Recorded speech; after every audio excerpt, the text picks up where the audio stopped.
Hi, this is Brad Paul, and welcome into the Acoustic Cafe.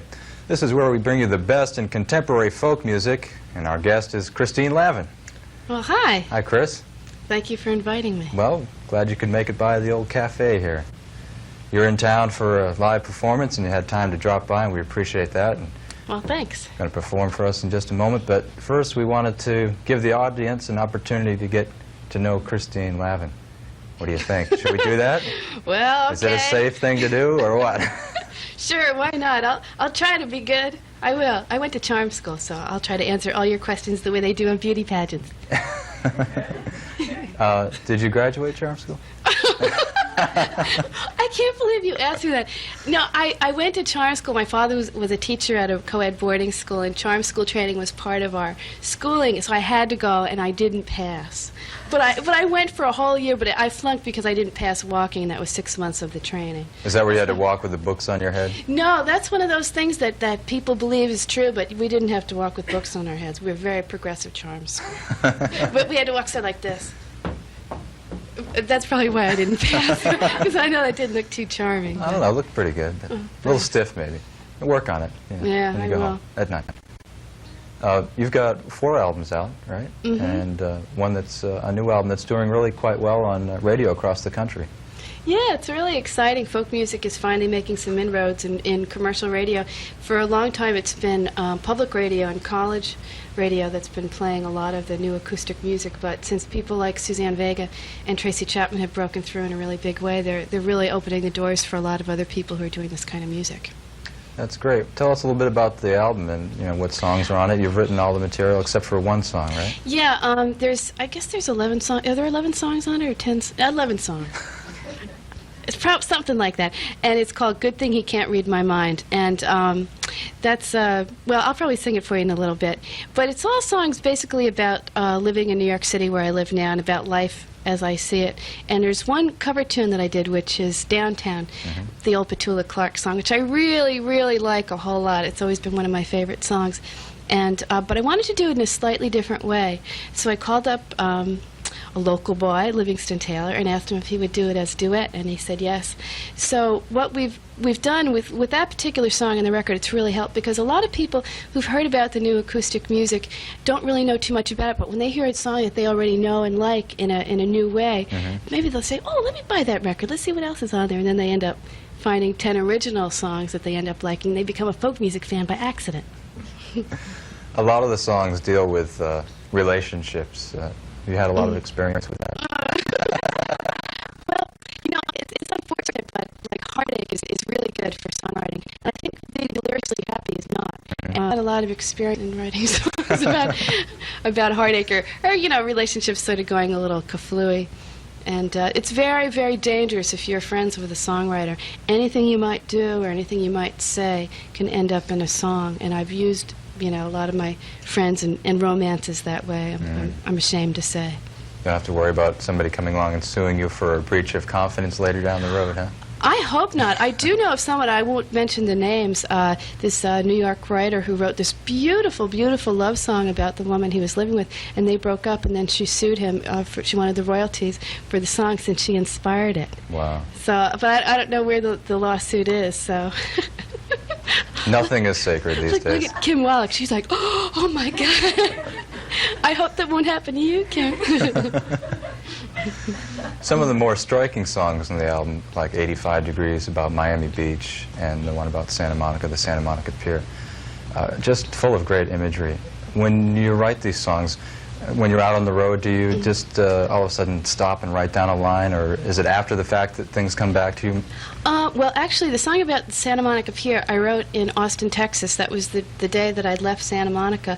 And the one thing that really struck me is that the palm trees out there, you know, they have like these big palm trees. They look like Tina Turner from behind. That's all I could think about when I saw those palm trees. Look exactly like her hairdo. And I thought, is that where she got the idea for her hairstyle? And and then I also noticed that the boys who were skateboarding had hair like Bon Jovi. So those two things kind of clicked. I can't like make up songs. Some writers can just really just sit down and just think and make up a song about something off the top of their heads, and I have to be inspired by the actual event. And The 85 Degrees song, when I was in Miami in November, that has 3 separate verses, and each verse I wrote from the point of view of 3 different people that I met down there. Because as I travel, if I'm only in a city for 2 or 3 days, it's really hard to, you know, get a real feel for the place if it's based on superficial impressions. But if I talk to people who live there, and for some reason, people like to tell me things. I feel like I'm a traveling psychiatrist sometimes.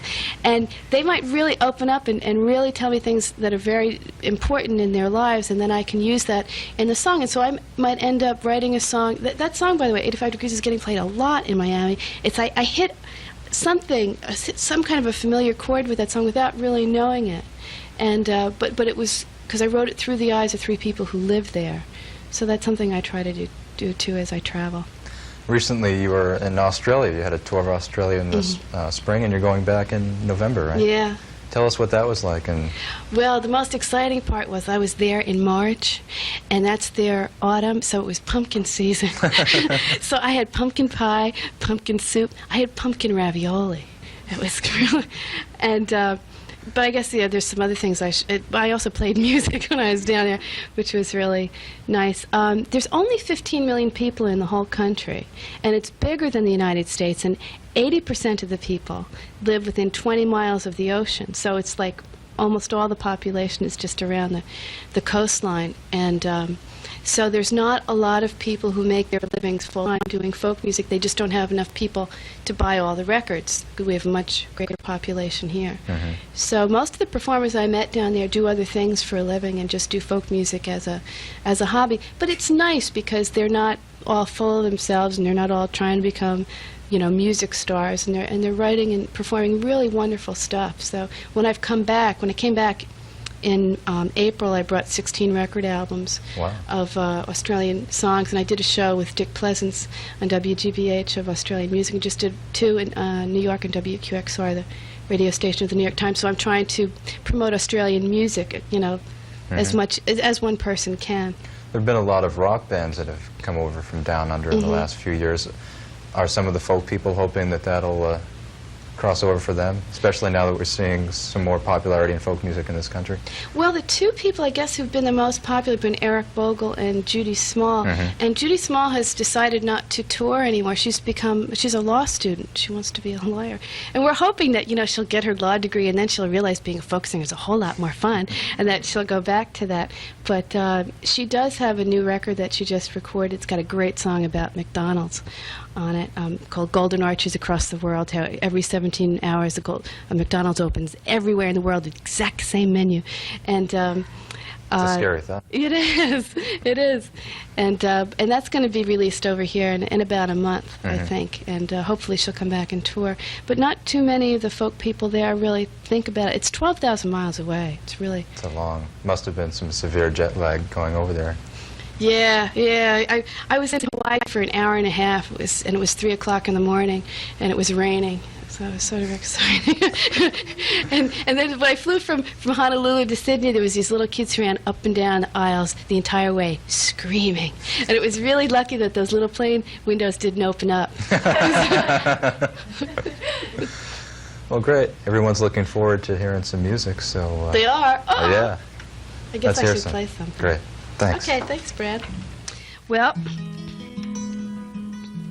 I guess I'll start out with the song that's the title track of my new record. And just to give you a little background how these songs get written, there's 400,000 more single women than single men between the ages of 25 and 44 living in New York City. So I'm not the most secure person, and whenever I'm going out with a guy, I try really hard to make the relationship work, because I have it in my mind that when he leaves my apartment and goes out on the street, there's going to be 400,000 women waiting in the street to snap him up, because if they think I don't want him anymore. So this is a case in point. I guess I was trying a little too hard to make the relationship work.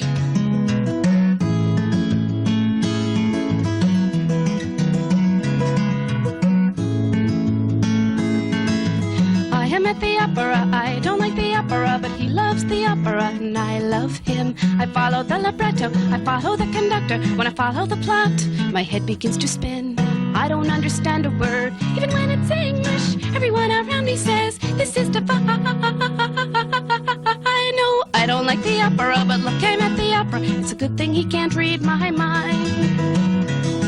Yeah, he is just a wonderful Parsifal. Yeah, she's the best tundra I've ever seen.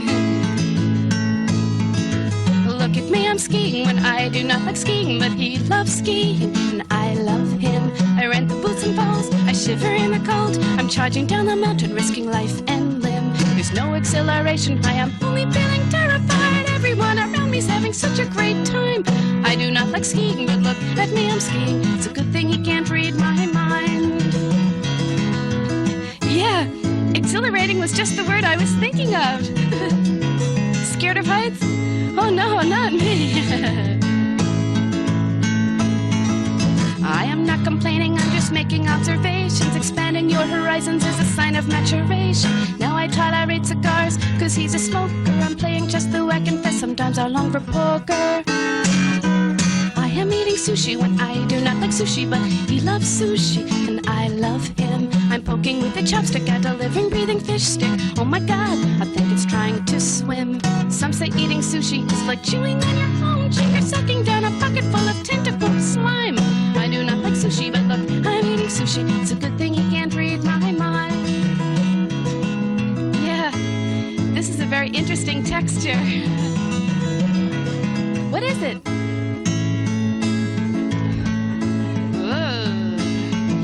See me in the sushi bar, see me in a mezzanine, see me on a ski slope, looking scared.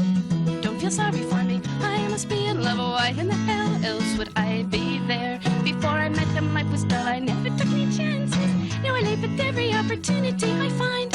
I do not like sushi, I do not like skiing or the opera. Maybe I will in time, maybe I will in time. Seconds? Sure, I'd love some. Yum!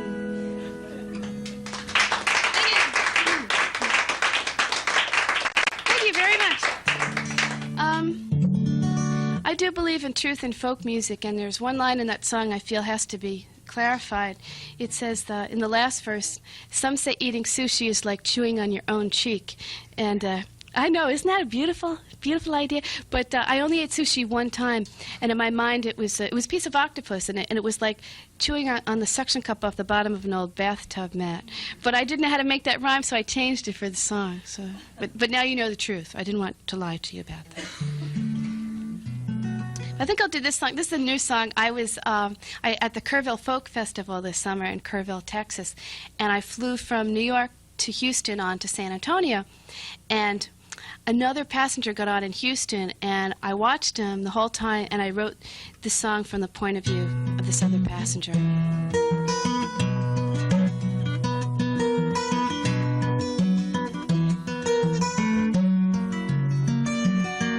I'm a fly on a plane, I am buzzing all around. I got on in Houston, San Antonio bound. I'm not riding in coach, I am flying first class. I'm on the head of a banker, zip zip, I'm on the rim of her glass. My oh my, I'm a fly, taking a free ride on a plane. I'm a fly on a plane, my flight's a little erratic. The highest I've ever been, that's right, it was a cowboy's attic. I didn't mean to leave home, but now the die is cast. I guess my destiny is to roam and to fly really fast, very fast, mighty fast. My oh my, I'm a fly, taking a free ride on a plane. When I get to San Antone, I'm gonna make a lot of new fly friends. When I tell them that I am from Houston, the eyes will bug out, they'll say, come again. Don't tell us no Texas tall tales. How did you get here? I'll say, I flew. All those San Antone flies will say, man alive, I've got immense respect for you. Woo, woo, woo, woo. Zip, zippity doo dah. Zip, zippity yay. Zip, zippity doo dah. Zip, zippity yay. I'm a fly on a plane. I've got a lot of dreams. I never counted on a rolled up in-flight magazine.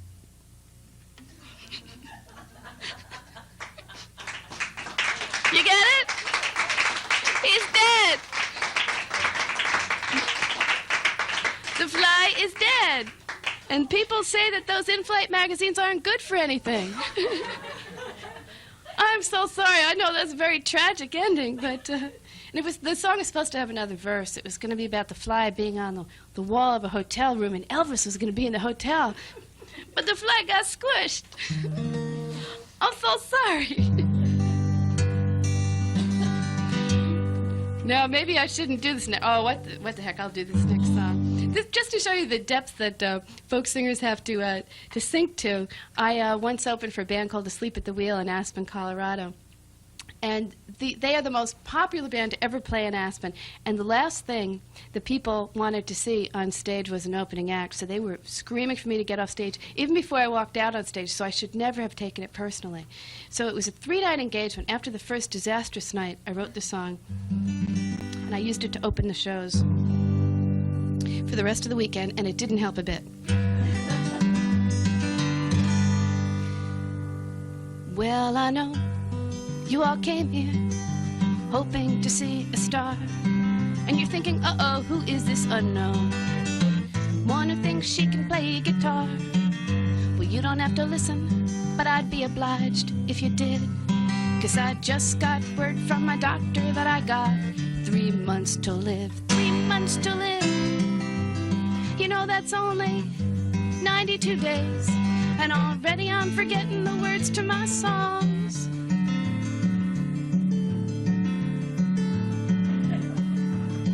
My mind is in a haze, 3 months to live. I'm not asking for sympathy, but take a good look, 'cause in 3 months there'll be nothing here to see. Not even my guitar, which I will have to sell to pay for my funeral. Record companies love it when their recording artists die. They get to re-release all the albums that never sold back in July. Well, I don't have any records, but I bet Brad Paul is making a tape. And in 3 months, he'll be bootlegging copies for $7.98. 3 months to live. And don't you know I just signed a 2-year lease? So if anybody would like to sublet an apartment in New York City, come backstage later, help me rest in peace. 3 months to live. I want my security deposit back so bad, so I could buy a going-away present for my grieving mom and dad, and 8 brothers and sisters who'll have to go on welfare after I'm gone, not to make you feel guilty. But if you'd like to see me die happy, with a smile spread across my face, thinking of all the beautiful people like you that I have sung for in this place, tonight when the show is over, when the evening's through, you go home, you take a paper and a pencil, and this is what you do. 3 months to live.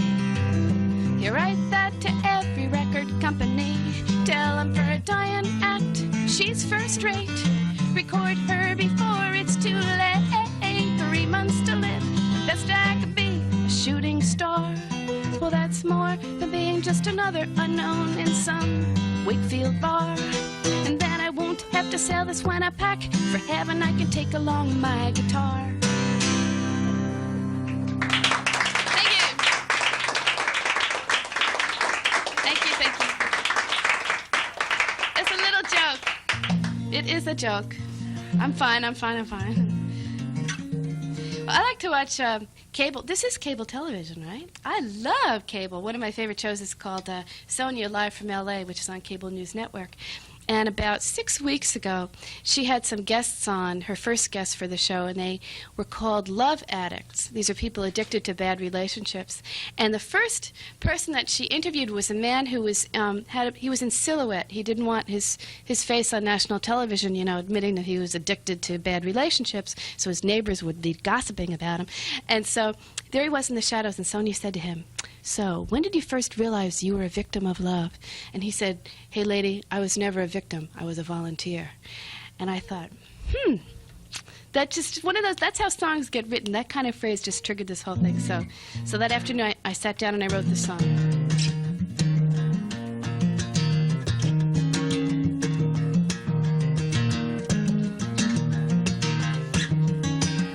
He thinks thinks of himself as a victim of love. He's not reality. He insists on falling for all the wrong men year after year after year. Now he blames every woman who has ever kissed him, told him that she loved him, then later dismissed him. Now he thinks he is a walking victim. He's not, he's a volunteer.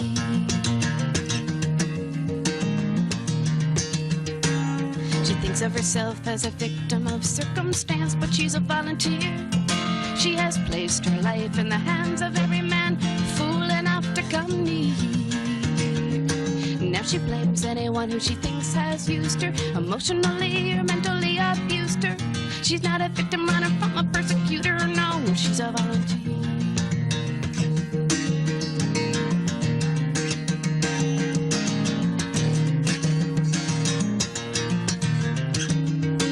And he thinks of himself as a victim of the fates, but he's a volunteer. He has invested his money in well-bred astrologers, healers, psychic seers. Now he blames every tilted constellation for every negative vibration. He's not a victim of UFO infestation, he's a volunteer.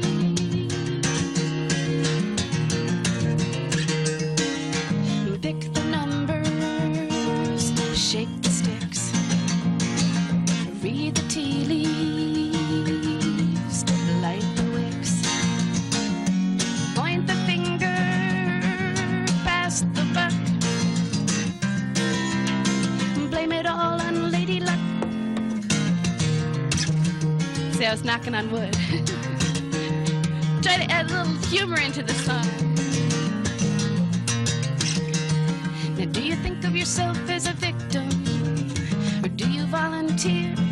Do you let someone else call all of your shots? Do you cower in a corner in fear? Now, do you follow because it is easy to do? Do you fool with modern high-tech voodoo? Too bad if you're a victim of whatever you do. Don't volunteer. Now, do you follow because it is easy to do? Do you fool with modern high-tech voodoo? Too bad if you're a victim of whatever you do. Don't volunteer.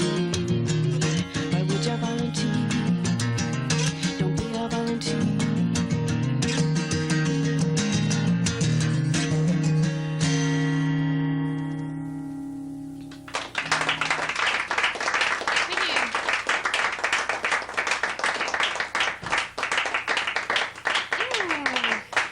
Thank you very much. Thank you. So I hope that song isn't about anybody who's here. Well, I think I'll do one more for you, and this is one that I co-wrote with a real fine singer-songwriter from Easton, Pennsylvania, John Gorka, who's a Red House recording artist. And he called me up one night, and he said, we've got to write a song for this new man who's emerging from society. He's not really rich enough to be a yuppie. He's not old enough to be a hippie from the 60s, but he's politically correct, and he's taken on all the superficial traits of the New Age movement. And he said we should call him the sensitive New Age guy. So this is a sing-along, and so the song is a series of questions, and the answer is always the same to each question. Sensitive New Age guys.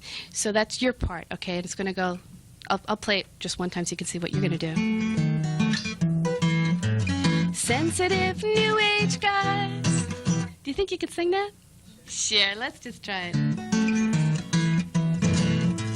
Sensitive New Age guys.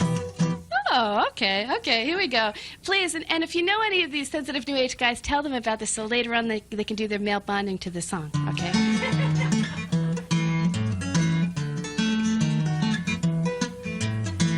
Who likes to talk about their feelings?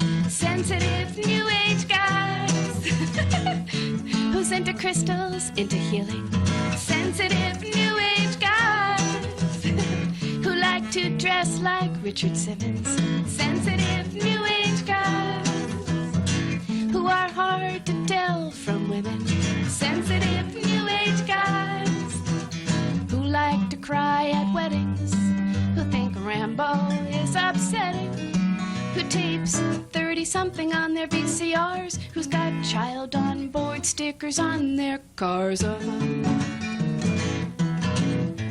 know who? Sure you do.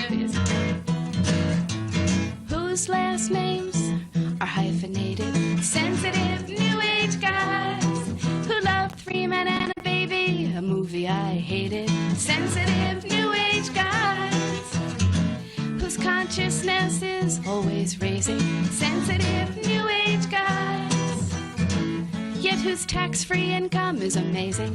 Sensitive New Age guys who thinks that red meat is disgusting, who's into UFOs, channeling and dusting, who believes us when we say we've got premenstrual syndrome, who doesn't know a place in the Seattle Kingdom. Lots of guys don't know who plays in the Seattle Kingdom. Guys not into brutal, violent contact sports. We're talking sensitive guys. We're talking sensitive New Age guys. Who likes music that's repetitious? Sensitive New Age guys. Who likes music that's repetitious? Sensitive New Age guys. Who's concerned about your orgasm? Sensitive New Age guys. Though it's still more important that they have them. Sensitive New Age guys. Who carries the baby on his back? Who thinks Shirley MacLaine is on the inside track? Who always sings on sing-alongs even when they can't stand stupid sing-along songs? Well, I could tell some of you guys really hated the song. You felt the pressure of the moment and you sang along because you didn't want to hurt my feelings. Because you know what that's like. Because you've had your feelings hurt so many times because you're so sensitive. Yes, you're sensitive. New Age guy.